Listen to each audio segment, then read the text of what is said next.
Hello दोस्तों। एक बार फिर से हमारे यूट्यूब चैनल फेसेस लाइफ में आप सभी का स्वागत है। तो दोस्तों, आज की इस वीडियो में हम जानेंगे कि तात्क्षणिक वेग क्या होता है, जिसे इंस्टेंटेनियस रेट कहते हैं। ठीक है। तो अभी हम लोग को पिछले वीडियो में पढ़े हैं कि औसत वेग क्या होता है, अभिक्रिया का वेग क्या होता है। तो मान लीजिए कोई रिएक्टेंट दिया हुआ है और एक प्रोडक्ट में बदल रहा है। तो हम लोग पढ़े क्या कि एकांक समय में क्या एकांक समय में या इकाई समय में जो अभिकारक या उत्पाद की सांद्रता में जो परिवर्तन हो रहा था उसे हम लोग अभिक्रिया का वेग कर रहे थे। ठीक है, ध्यान सुनिएगा। एकांक समय में या इकाई समय में अभिकारक या उत्पाद की सांद्रता में जो परिवर्तन हो रहा था उसे हम अभिक्रिया का वेग कर रहे थे। वही किसी निश्चित समयांतराल में किसी निश्चित समयांतराल में जब अभिकारक या उत्पाद की सांद्रता में परिवर्तन हो रहा था तो उसे हम औसत वेग कर रहे थे। ठीक है। लेकिन जो तात्क्षणिक वेग होता है ना, वो किसी क्षण पे होता है, किसी मोमेंट पे होता है, पार्टिकुलर मोमेंट पे होता है। जैसे मान लीजिए यहाँ पे अभिकारक दिया हुआ है और उत्पाद में परिवर्तित हो रहा है। तो जैसे हमने कह दिया कि मान लीजिए 2 घंटा 2 आवर 15 मिनट, यानी 2 घंटे 15 मिनट पर अभिकारक की सांद्रता में क्या होने लगा, परिवर्तन होने लगा। मतलब इसकी जो सांद्रता थे 3 थे, अब 3 से 2 होने लगे। ठीक है। तो उसकी सांद्रता में क्या होने लगा, परिवर्तन होने लगा, मतलब अभिकारक की सांद्रता में कमी होने लगा। तो यहाँ पे ध्यान रखिएगा, 2 घंटे 15 मिनट पर मतलब कि एक पार्टिकुलर मोमेंट है, इसी पर इसकी सांद्रता होना क्या होगी, सांद्रता में परिवर्तन होना शुरू हो गया। लेकिन ये कहा जाए 2 घंटे 15 मिनट में, तो समय अंतराल हो जाएगा कि इतने समय से इतने समय के बीच में परिवर्तन हुआ है, कब हुआ है नहीं पता, तो यह औसत वेग हो जाएगा। लेकिन जब यही कहा जाएगा कि 2 घंटे 15 मिनट पर की बात किया जाएगा, मतलब एक पार्टिकुलर मोमेंट पे बात किया जाएगा, तो उसे तात्क्षणिक वेग कहेंगे। ठीक है ना। देखिए यहाँ पर लिखा गया है, किसी निश्चित समय या क्षण पर अभिकारक या उत्पाद की सांद्रता में होने वाले परिवर्तन अभिक्रिया के तात्क्षणिक वेग कहलाता है। ठीक है। इसे आर इंस्टेंटेनियस के द्वारा दर्शाया जाता है। देखिए यहाँ पे नोट पे एक पॉइंट नोट कर लीजिएगा कि यह वेग जो होता है ना, वो अभिक्रिया का वास्तविक वेग कहलाता है।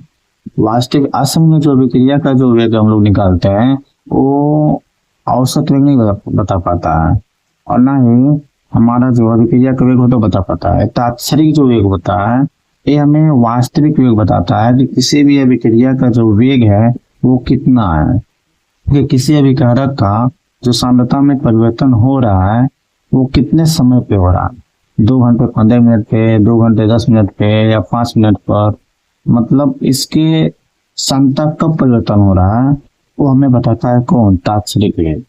ठीक है। तो इसे जब दर्शाते किससे हैं, आर इंस्टेंटेनियस से। ठीक है। तो लिखेंगे क्या, देखिए तात्क्षणिक वेग होता है, ठीक है ना, तात्क्षणिक वेग वो अनंत सूक्ष्म समय अंतराल के लिए होता है। ठीक है ना। और अनंत सूक्ष्म अंतराल के लिए हम लिखते हैं डी लगाते हैं। और जब लॉन्ग होता है, लॉन्ग टाइम होता है, ठीक है ना, तो उसके लिए डेल्टा का प्रयोग करते हैं। ठीक है। तो डी सांद्रता किसकी, रिएक्टेंट की, आर बटा क्या हो जाएगा डी टी, इसके पहले क्या लगा देंगे, माइनस लगा देंगे। फिर एक और हम लिख सकते हैं आर इंस्टेंटेनियस बराबर प्लस हो जाएगा पी के लिए, तो डी पी की सांद्रता बटा क्या डी टी। ठीक है। और इन दोनों को मिला के लिखा जाए इंस्टेंटेनियस, तो plus minus delta C, delta नहीं सॉरी, डी सी की सांद्रता upon D T plus minus, जो डी सी या सी की जो सांद्रता है वो हमें बताता है कि अभिकारक और उत्पाद की सांद्रता में परिवर्तन बताता है। ठीक है ना। तो देखिए यहाँ पर लिखा होगा आर इंस्टेंटेनियस बराबर माइनस इसने लगा हुआ है क्योंकि अभिकारक की सांद्रता में क्या होगी, कमी होगी, तो जब कमी होगी तो उसको माइनस दिखाते हैं। और डी जो होता है वो सूक्ष्म अंतराल के लिए लगाते हैं। ठीक है ना। तो डी हो गया, और बड़ा ब्रैकेट का मतलब होता है कि अभिकारक की सांद्रता को प्रदर्शित करता है, ठीक है ना। इसे मूलर सांद्रता भी कहते हैं, और मूलर सांद्रता भी कहते हैं, और मूलरता भी कहते हैं, शक्ति द्रव्यमान भी कहते हैं। बटा dt मतलब कि कितने समय पर हुआ है, और अनइंस्टेंटेनियस मतलब प्लस लगा हुआ है कि उत्पाद की सांद्रता में परिवर्तन बटा कितना समयांतराल, समयांतराल नहीं, किसी निश्चित समय पर। तो यहाँ पे लिखा हुआ है, ठीक है ना। तो आगे देखिए, अगला जो टॉपिक है ना मेरा सबसे इम्पोर्टेंट टॉपिक है। ये जो टॉपिक है ये हमारा सबसे इम्पोर्टेंट टॉपिक है। देखिए इसी टॉपिक पे, इसी टॉपिक के आधार पर, ठीक है ना, हमें सवाल बहुत सारा लगाना पड़ता है, ठीक है। जो सवाल आते हैं इसी इसी के आधार पर आते हैं, जो सवाल आते हैं क्या आते हैं, इसी के आधार पे आते हैं। तो देखिए ताक्षरिक वेग का व्यंजक कैसे लिखते हैं। ताक्षरिक वेग का व्यंजक जो होता है ना वो औसत वेग के समान ही होता है, लेकिन इस औसत वेग में डेल्टा लगा रहे थे, लेकिन इसके जगह पे क्या लगाएंगे, डी लगाएंगे। मान लो कोई अभिक्रिया है ए प्लस बी से सी प्लस डी के लिए हमें लिखना है क्या, आर इंस्टेंटेनियस, मतलब ताक्षरिक वेग लिखना है। तो ये जो ए प्लस बी है वो क्या है, अभिकारक है। तो अभिकारक है तो इनकी सांद्रता में जब परिवर्तन होगा तो इनकी सांद्रता में कमी आएगी, और जब कमी आएगी तो क्या लगाएंगे, माइनस लगाएंगे, तो माइनस लगा लेंगे। अच्छा कि ताक्षरिक वेग है तो छोटा समय है तो डी लगाएंगे, सांद्रता लगाएंगे किसके, ए की सांद्रता बता क्या, डीपी। ये होता है ताक्षरिक वेग का व्यंजक लिखना।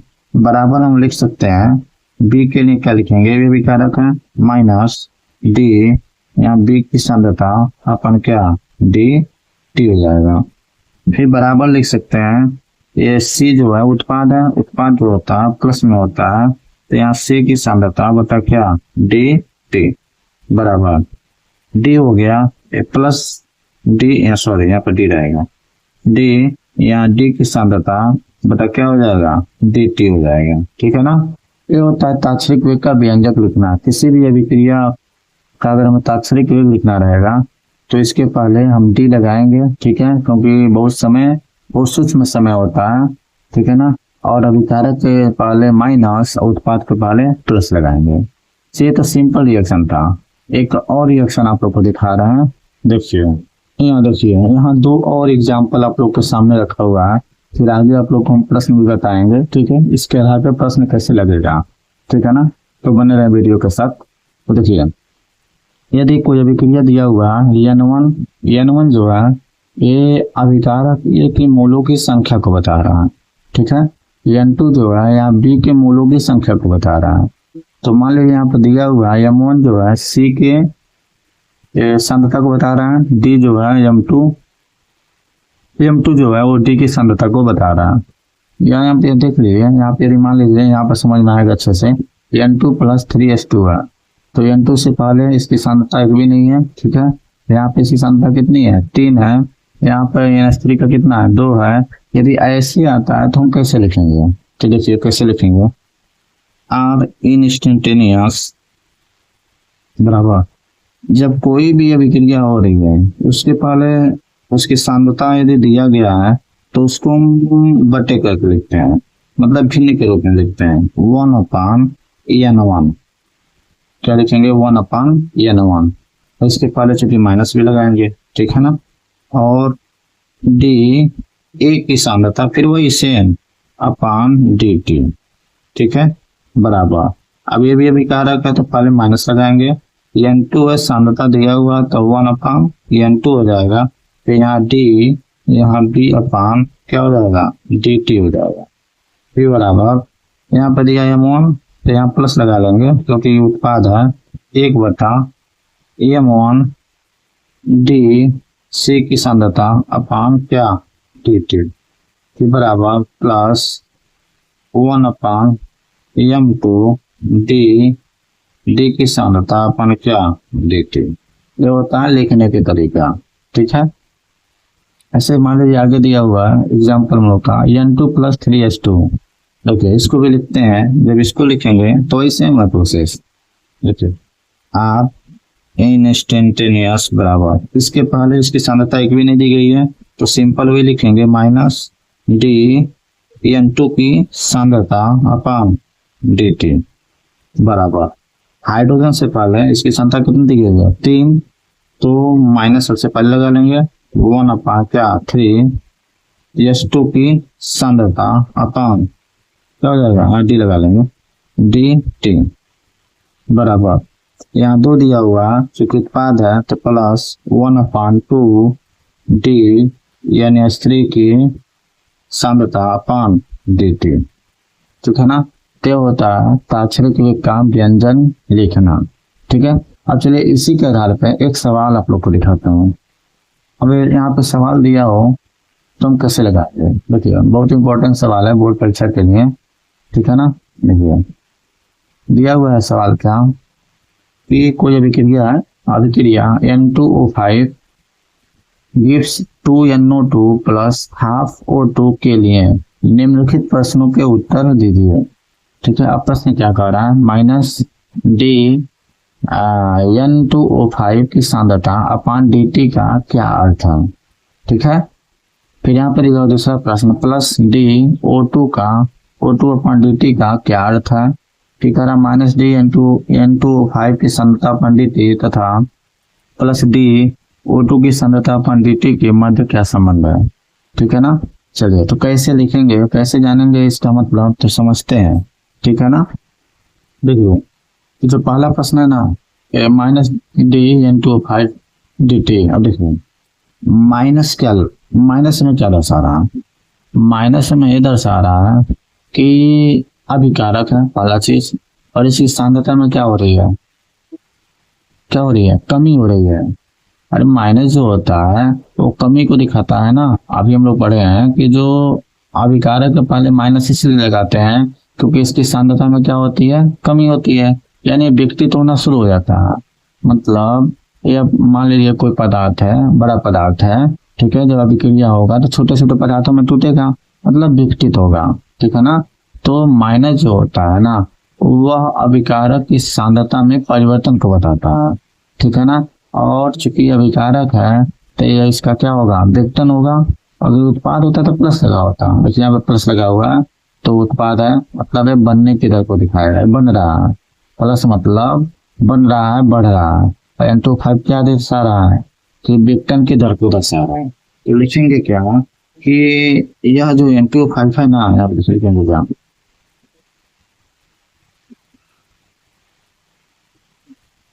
यह, हाँ तो पहला यहाँ पे लिखेंगे वो पहला यह जो है ना यह N2O5 के N2O5 के यह N2O5 के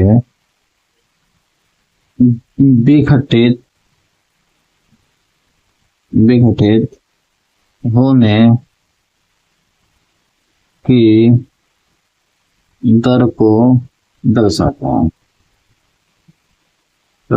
दर को दर्शाता है। ठीक है ना, बस इतना ही लिखना है कि जो ये इसका क्या हो रहा है विघटन हो रहा है, इतने छोटे छोटे टुकड़ों में क्या हो रहा है टूट रहा है। ठीक है ना, दूसरा देखिए O2 प्लस का मतलब वृद्धि हो रहा है मतलब बन रहा है, 0 था 1 होगा 2 होगा 3 होगा तो क्या होगा निर्मित होने की दर को बताएगा। यहाँ पर लिखेंगे क्या दूसरा पर यह हाफ O2, इसका यहाँ लिख सकते हैं यह O2 के निर्मित होने की दर को दर्शाता है। ठीक है ना, समझ में आ रहा होगा। तीसरा देखिए अब कह रहा इन दोनों के बीच संबंध बताना है, क्या बताना है दोनों के बीच संबंध बताना है। तो अभिक्रिया की समीकरण से हम बता सकते हैं, अगर हम लिखना सीखे हैं कैसे लिखते हैं। ठीक है ना, तो यहाँ पर लिखेंगे अभिक्रिया के समीकरण से, अभिक्रिया के समीकरण से कैसे लिखेंगे तो देखिए हम वो लिखे हैं क्या, आर इंस्टेंटेनियस बराबर ही किया था ना, आर इंस्टेंटेनियस बराबर, देखिए जो रिएक्शन है N2O5 अभिकारक है तो माइनस लगाएंगे, या माइनस लगेगा, फिर यहाँ पे लिखेंगे, यहाँ डी भी लगेगा, माइनस डी N2O5 का सांद्रता अपन क्या dt बराबर होगा किसके, ये क्या 1/2 दिया हुआ है ना, 1/2। ठीक है, देखिए यहाँ पे ऑक्सीजन का पूछा हुआ था, तो ये पहले से 1/2 दिया हुआ है।